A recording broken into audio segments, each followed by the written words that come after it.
50க்கும் மேற்பட்ட உலக நாடுகளில் 100 கோடிக்கும் அதிகமான ஆகாயம் தமிழ் பார்வையாளர்களுக்கு பேரன்பும் திருநன்றி. One Health Super Speciality Hospital, GST Road, Vandalore. புதிய கிளாம்பாக்கம் பேருந்து நிலையத்தின் எதிரில். தொடர்புக்கு 094450255558. உங்க ஹெல்த்துக்கு One Health இருக்கு. ஆகாயம் வியூவர்ஸ் எல்லாருக்குமே வணக்கம். நான் விஜய் ஜெகா. ஷோ ஓட்டிடலாமாடே? ஒரு பயங்கரமான ஷோ வந்து இன்னைக்கு ஓட்டிருக்காங்க அப்படின்னு தான் சொல்லணும். ஸோ அதான் ரெட்ரோ படம் பார்த்துட்டு மெட்ரோவில் அவசரமாக வந்து இன்னைக்கு படத்தை பற்றின ரிவ்யூ கொடுத்துடணும் அப்படின்னு சொல்லிட்டு பயங்கரமாக வந்துருக்கிறேன். நம்ம எல்லாருமே வந்து சூர்யா சாருக்கு ரீசெண்டாக வந்து ஒரு ஹேஷ்டாக் ஒன்று போட்டிருந்தோம். இது ரெட்ரோ இல்லை, ரீ இன்ட்ரோ அப்படின்னு சொல்லிட்டு இருந்தோம். ஸோ அதுக்கேற்ற மாதிரியே ஒரு மிகப்பெரிய ஒரு ரீ இன்ட்ரோ படத்தை தான் வந்து நம்ம கார்த்திக் சுப்ராஜ் வந்து ஒரு பயங்கரமான கம்பேக் படமாக நம்ம சூர்யா சாருக்கு கொடுத்துருக்காங்க. ஸோ தேட்டரில் பார்க்கும்போது ஸ்டார்டிங்லேருந்து எண்டிங் வரைக்குமே அந்த பெர்ஃபார்மன்ஸை சூர்யா சார் வந்து ஏதோ ஒன்று சொல்லுவாங்களே, ஷோ ஸ்டீலர் அந்த மாதிரி இருந்தால் ஒரு ஒருத்தரே பயங்கரமாக தூக்கி நிறுத்துறாரு. ஸோ சின்ன சின்ன சீனாக இருந்தாலும் அதுக்கு அவருடைய மெனக்கடல் அப்படின்றது பார்க்கும்போதே நமக்கு தெரியுதுங்க. ஸோ பட்டையை கிளப்பியிருக்காரு அப்படின்றது. இந்த படத்தில் வந்து சூர்யா சாரை தாண்டி இன்னொரு ஹீரோ இருக்கார். அது படம் பார்த்து எல்லாருக்குமே தெரியும்.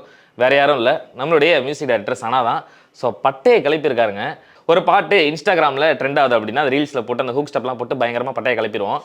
அப்படி இருக்கும்போது அந்த பாட்டு தேட்டரில் வரும்போது இன்னும் பயங்கரமாக என்ஜாய் பண்ணுவோம் இல்லையா? ஸோ அதே மாதிரி கனிமா சாங்காக இருக்கட்டும், கண்ணாடி பூவை சாங்காக இருக்கட்டும், அதை தாண்டி இன்னும் 2 சாங்லாம் இருக்குது. ஸோ எல்லாமே வந்து ஒரு மாதிரி சூப்பராக வந்து பெர்ஃபெக்டாக மியூசிக் போட்டு பட்டையை கிளப்பியிருக்காரு. ஸோ அவரோட அந்த பிஜிஎம்லாம் வரும்போதே தேட்டரில் எல்லாருமே அங்கங்கே கார்னரில் பின்னாடி சைடில் எல்லாருமே சேர்ந்து விசில் அடித்து என்ஜாய் பண்ணிட்டு இருக்காங்க. ஸோ அவருமே வந்து சூர்யாவுக்கு அடுத்து படத்துக்கு இன்னொரு ஹீரோ அப்படின்னா கண்டிப்பாக அவர் தான் சொல்லி ஆகணும். ஸோ இந்த படத்தோட கதை என்ன அப்படின்னு பார்த்தோம்னா, இந்த படத்துடைய டைட்டில் வீடியோ அனௌன்ஸ் பண்ணும்போதே தெளிவாக சொல்லிட்டாங்க, ரெட்ரோ லவ் லாஃப்டர் வார் அப்படின்னு சொல்லிட்டு. ஸோ இந்த 3 விஷயம் தாங்க படத்தில் இருக்குது. அதாவது ரொம்ப அதிரடியாக சுற்றிட்டு இருக்கிற ஒரு ஆக்ஷன் ஹீரோ, அவர் வந்து யாருக்குமே அடங்கவே மாட்டாரு. அப்படி இருக்கிற பட்சத்தில் ஹீரோயின் வந்து அவங்க லவ் பண்ணுறாங்க. ஸோ ஒரு கட்டத்தில் வந்து நீ இந்த அதிரடியான இந்த விஷயத்தெல்லாம் விட்டுரு, நீ வந்து எல்லாத்தையும் அடிக்கிறது இந்த மாதிரி விஷயத்தெல்லாம் விட்டுரு, ஸோ நம்ம 2 பேரும் வந்து கல்யாணம் பண்ணிட்டு சந்தோஷமான ஒரு வாழ்க்கையை வாழலாம் அப்படின்னு சொல்கிறாங்க. ஸோ இவருமே வந்து அதுக்கப்புறம் ஓகே, ஸோ நம்ம இதுக்கப்புறம் ஒன்றாவே இருந்துடலாம், நீ சொல்கிறத நான் கேட்குறேன் அப்படின்ட்டு வந்துடுறாரு. வந்ததுக்கப்புறமா அவர் ஒரு கட்டத்தில் வந்து அவரால் அந்த அதிரடியான விஷயங்களை விடவே முடியல. சண்டைக்கு போகிறாரு, ஃபைட் பண்ணுறாரு, பார்க்குறலாம் அடித்து தோன்சம் பண்ணி துவச்சி தூக்கி எரிஞ்சு போய்கிட்டே இருக்காரு. அப்படி இருக்கும்போது ஹீரோயினுக்கு வந்து மறுபடியும் என்னடா அவன் சொல் பேச்சு கேட்க மாட்டான், எனக்கு நீ வேண்டாம் அப்படின்னு சொல்லிட்டு அதுக்கப்புறம் வந்து மறுபடியும் இவங்க 2 பேரும் லவ் சேர்ந்துச்சா இல்லையா, அண்ட் இதை தாண்டி இன்னொரு ஸ்டோரியும் கிரியேட் ஆகுது. ஸோ இந்த ஸ்டோரிக்கும் டபுள் எக்ஸுக்கும் ஒரு கனெக்ஷன் இருக்குங்க. எல்லாருக்குமே குழப்பமாக இருக்கலாம் இந்த இடத்துல. ஏன் அப்படின்னா, ஸோ டபுள் எக்ஸ் படம் வந்து ஹீரோவுக்கும் அதுக்கு செகண்ட் ஹாஃப்க்கு அப்புறம் வர கதைக்குமே சம்மந்தமே இருக்காது. திடீர்னு பார்த்தா அவர் வேற ஒரு வேலையாக போவார். அங்கே போனால் அங்கே இருக்கிற மக்கள் வந்து இவ்வளோ கஷ்டப்படுறாங்களே அப்படின்னு சொல்லிட்டு வில்லனாக இருக்கிற நம்மளுடைய ராகவா லாரன்ஸ் வந்து திடீர்னு ஹீரோயிசம் பண்ணி மக்களுக்காக வந்து உயிரை விட்டுருவார் இல்லையா? அப்படிப்பட்ட ஒரு பிளாக் பஸ்டர் படம் தான் டபுள் எக்ஸ். ஸோ அதே மாதிரி இதுலேயும் வந்து ஹீரோ ஸோ அவருக்கான அந்த லவ் நோக்கி போயிட்டு இருக்கும்போது அந்தமானில் நடக்கக்கூடிய ஒரு சில விஷயங்கள், அதாவது வந்து அங்கே ஒரு சில மக்களை அகதிகள் மாதிரி ட்ரீட் பண்ணுறாங்க. அப்படி அகதிகளாக இருக்கிற மக்களை வந்து இவர் மீட்டெடுத்தாரா இல்லையா அப்படின்ற இன்னொரு கதையும் தான் செகண்ட் ஹாஃப். ஆனால் குறிப்பாக பார்த்தீங்க அப்படின்னா இவங்களோட பேரெல்லாம் சொல்லி ஆகணுங்க, இல்லைனா கண்டிப்பாக ஒரு பெரிய பாவம் ஆகிடும். படத்தில் வந்து வேற லெவலான எஃபோர்ட்டாக இருக்குது. அது யார் அப்படின்னு பார்த்தோம்னா, ஸோ ஸ்டண்ட்டு கெட்சா கம்பாக்டி அப்படின்றவர் தான் இந்த படத்துக்கு வந்து ஸ்டண்ட் பண்ணியிருக்காரு. மெயினாக இந்த படத்தோட ஸ்டண்ட் வந்து கண்டிப்பாக இன்னும் நிறைய வருஷம் வந்து பேசுவாங்க இந்த படத்தோட ஸ்டண்ட் சீன்ஸ்லாம். ஏன்னா அந்த அளவுக்கு பெர்ஃபெக்டான ஒரு ஸ்டண்ட் சீன்ஸ் வந்து கொடுத்துருக்காங்க. ஸோ ஸ்டண்ட் ஒர்க் பண்ணவர் யார் அப்படின்னு பார்த்தோம்னா கெட்சா கம்பாக்டி தான். இவர் வந்து ஜவான் படம், துப்பாக்கி, பாகுபலி 2ன்னு சொல்லிட்டு அதிரடியான படங்களுக்குலாம் வந்து ஒர்க் பண்ணியிருக்காரு. ஸ்டண்ட்டுக்கு அடுத்தபடியாக சினிமாட்டோகிராஃபர் ஸ்ரேயஸ் கிருஷ்ணா. ஸோ படத்தில் வந்து ஒரு 15 நிமிஷம் to 16 நிமிஷம் வந்து ஒரு சிங்கிள் ஷாட் வருதுங்க. ஸோ அந்த சிங்கிள் ஷாட்டில் கிட்டத்தட்ட ஹீரோ, ஹீரோயின், ஹீரோவோட அப்பா, ஹீரோவோட ரிலேட்டிவ் அண்ட் அதெல்லாம் தாண்டி சில ரவுடிசம் பண்ணுற கும்பல், அதெல்லாம் தாண்டி டான்சர்ஸு, அப்புறம் நம்ம மியூசிக் டைரக்டர் சனா உள்ளே இருக்கார். இப்படி ஏகப்பட்ட பேர் வந்து அந்த க்ரூ மெம்பர்ஸ்லாம் வந்து அந்த ஒரு சிங்கிள் ஷாட்டில் இருக்காங்க.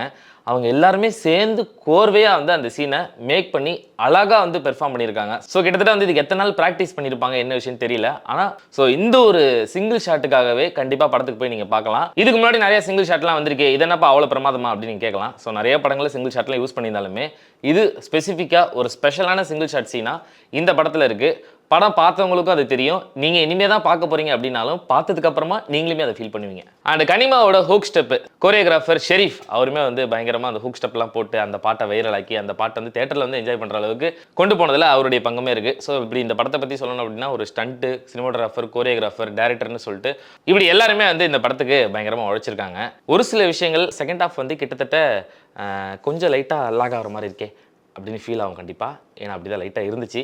ஆனால் அது அப்படியே போக போக போக போக போக வால் தூக்கி நின்னா பாரு அப்படின்ற மாதிரி கிளைமேக்ஸில் பயங்கரமாக தூக்கி நிப்பாட்டிடுறாரு.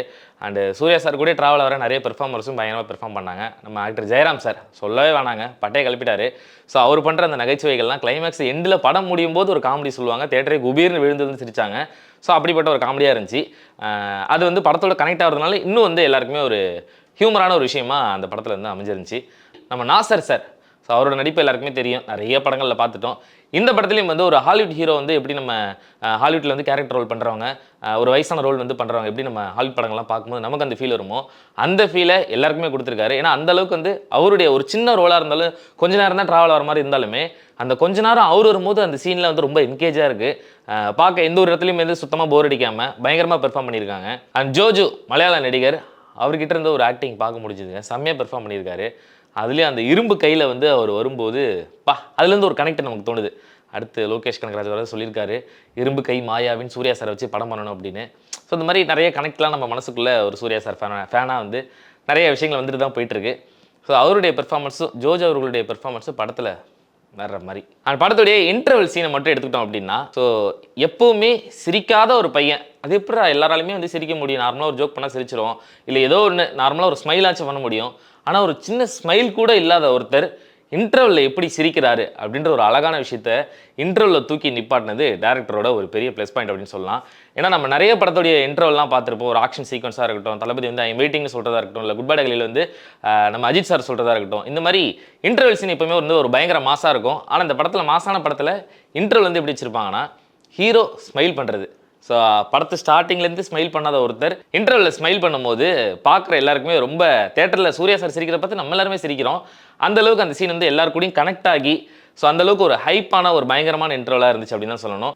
இந்த படத்துக்கு நான் ஏன் போய் பார்க்கணும் அப்படின்னு நீங்கள் நினச்சிங்க அப்படின்னா, கண்டிப்பாக சூர்யா சாருக்கு இப்படிப்பட்ட ஒரு படம் வந்து எப்போ வரும் எப்படா வரும் அப்படின்னு சொல்லிட்டு எல்லாருமே காத்துக்கிட்டு இருந்தேன். இந்த நேரத்தில் நான் கொடுக்குறேன் அவங்களுக்கு அப்படின்னு சொல்லிட்டு நம்மளுடைய கார்த்திக் சுப்ராஜ் சார் வந்து அவருடைய டைரக்ஷனில் ஒரு அழகான ஒரு மாசான ஒரு பயங்கரமான ஒரு ஆக்ஷன் படத்தை வந்து சூர்யா சாருக்கு அள்ளி கொடுத்து, சார் நீங்கள் போங்க சார், என்ஜாய் பண்ணுங்கள் சார், நான் பார்த்துக்கிறேன், ஃபேன்ஸ்லாம் வந்து தேட்டரில் பயங்கரமாக செலிப்ரேட் பண்ணுவாங்க அப்படின்னு சொல்லிட்டு ஸ்டார்டிங்கில் டைட்டில் காலில் ஆரம்பித்து அவருக்கு போடப்பட்ட பிஜிஎம், அவருக்கு போடப்பட்ட மாஸ் சீன்ஸு, ஸ்டண்ட்டு அப்படின்னு சொல்லிட்டு அவருக்கு கெட்டப்பு, காஸ்டியூம் டிசைனர் அவங்கள பற்றியும் சொல்லி ஆகணும். ஸோ இந்த படத்துடைய காஸ்டியூம் டிசைனரும் சூர்யா சாருக்கு போட்டிருக்கிற அந்த ஓவர் கோட்டாக இருக்கட்டும், அந்த காஸ்டியூமாக இருக்கட்டும், எல்லாமே சொல்லிட்டு பட்டையை கிளப்பிட்டாங்க.